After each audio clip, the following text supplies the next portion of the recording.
ಎಲ್ಲರಿಗೂ ನಮಸ್ಕಾರ. ನನ್ನ ಚಾನಲ್‌ನಲ್ಲಿ ಇಂದಿನಿಂದ ಹೊಸ ಸರಣಿಯೊಂದು ಪ್ರಾರಂಭ ಆಗ್ತಾ ಇದೆ.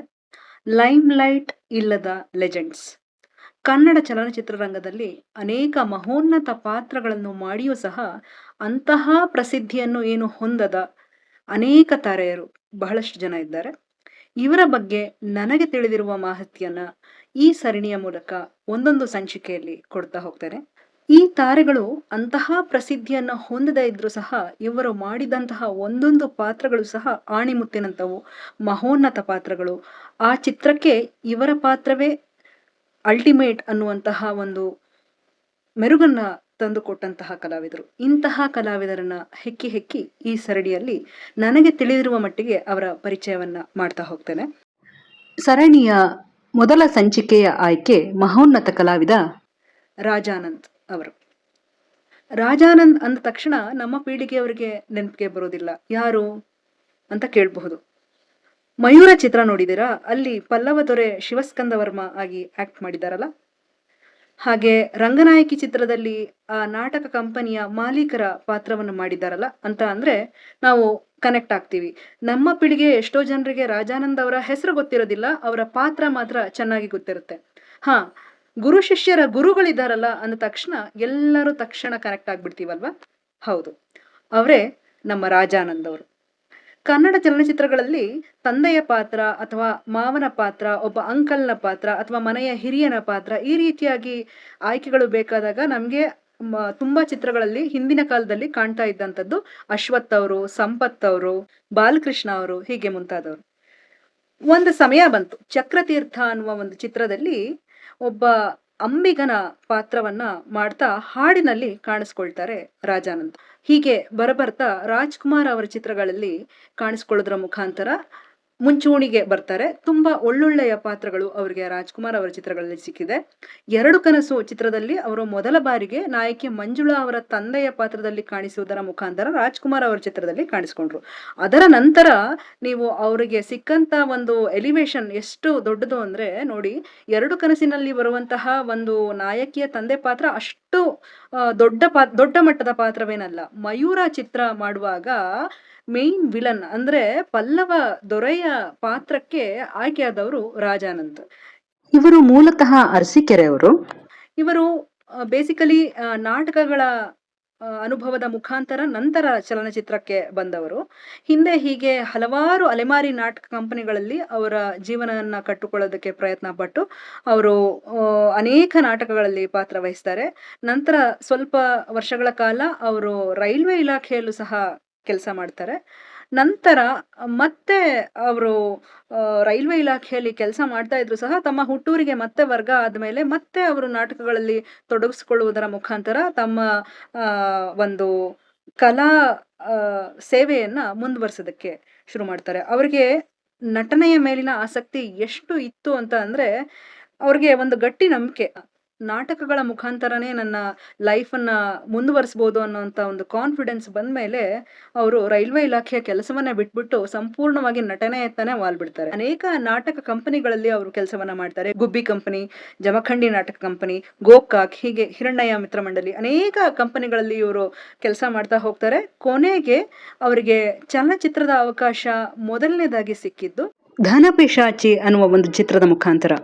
ಆದ್ರೆ ಇವರಿಗೆ ಒಂದು ಪ್ರಾಮುಖ್ಯತೆ ಸಿಕ್ಕಿದ್ದು ನಾನು ಮೊದಲನೇದಾಗಿ ಹೇಳಿದ ಹಾಗೆ ಚಕ್ರತೀರ್ಥ ಚಿತ್ರದ ಒಂದು ಅಂಬಿಗನ ಪಾತ್ರ. ದೋಣಿ ನಡೆಸ್ತಾ ಇರ್ತಾರೆ, ಅದರಲ್ಲಿ ಒಂದು ಹಾಡು ಬರುತ್ತೆ. ಹಗಲು ಹರಿಯಿತು ಮುಗಿಲು ಕರಗಿತು ದೋಣಿ ಸರಿಯಿತು ಎಚ್ಚರ. ಈ ಹಾಡು ಕೂಡ ಬಹಳ ಜನಪ್ರಿಯ ಆಗತ್ತೆ. ಚಕ್ರತೀರ್ಥ ಚಿತ್ರದ ಓಪನಿಂಗ್ ಅಲ್ಲೇ ಈ ಹಾಡು ಬರುತ್ತೆ. ಈ ಹಾಡಿನಿಂದ ಅವರಿಗೆ ಸಾಕಷ್ಟು ರೆಕಗ್ನಿಷನ್ ಸಿಗತ್ತೆ. ಈ ಒಂದು ಪಾತ್ರದ ಮುಖಾಂತರ ರಾಜಾನಂದ್ ಅವರಿಗೆ ಸಾಕಷ್ಟು ಮನ್ನಣೆ ಸಿಗತ್ತೆ.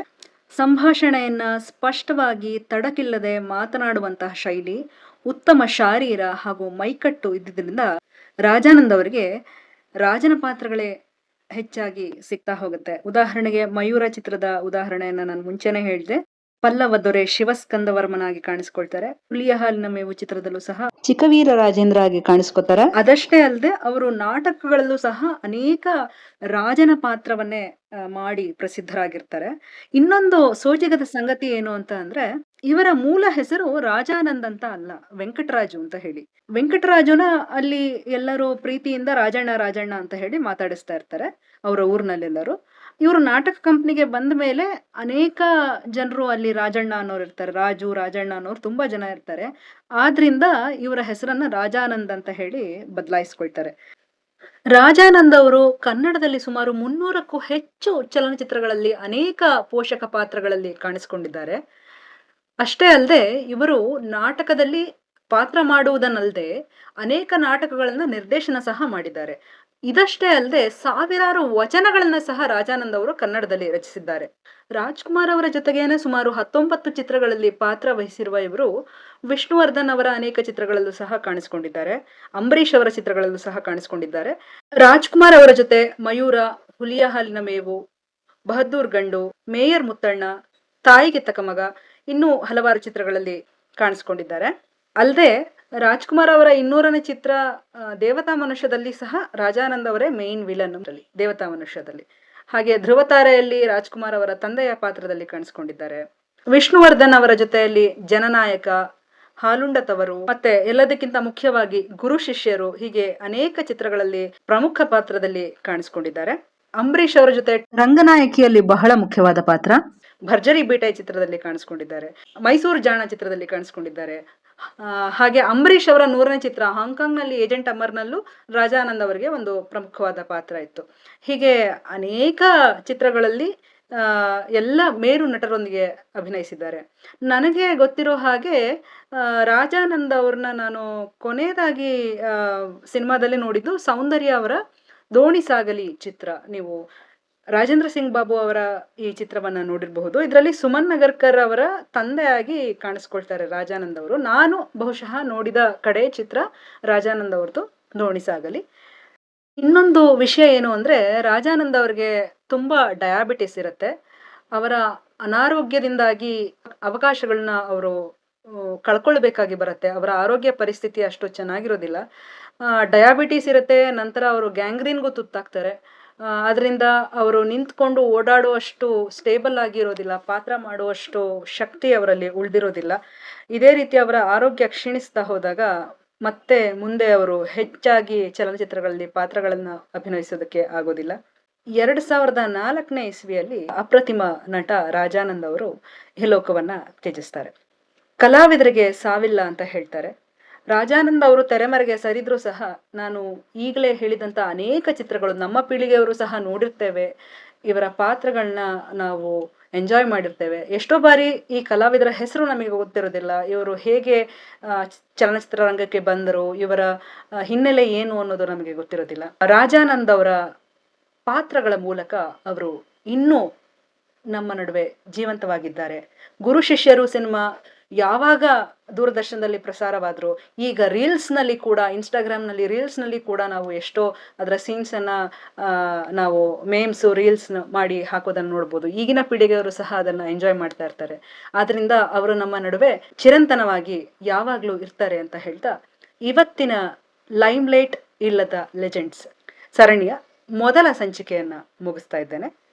ನಿಮ್ಮ ಅಭಿಪ್ರಾಯ ಈ ಸಂಚಿಕೆಯ ಬಗ್ಗೆ ತಿಳಿಸಿ. ಹಾಗೆ ಇನ್ಯಾವುದಾದ್ರೂ ಕಲಾವಿದರ ಬಗ್ಗೆ ನಾನು ಮಾತಾಡಬಹುದು ಅನ್ನೋ ಹಾಗಿದ್ರೆ ಅವರ ಬಗ್ಗೆ ನನಗೆ ಗೊತ್ತಿರುವ ಮಾಹಿತಿಯನ್ನು ನಾನು ತಿಳಿಸೋದಕ್ಕೆ ಪ್ರಯತ್ನ ಪಡ್ತೇನೆ.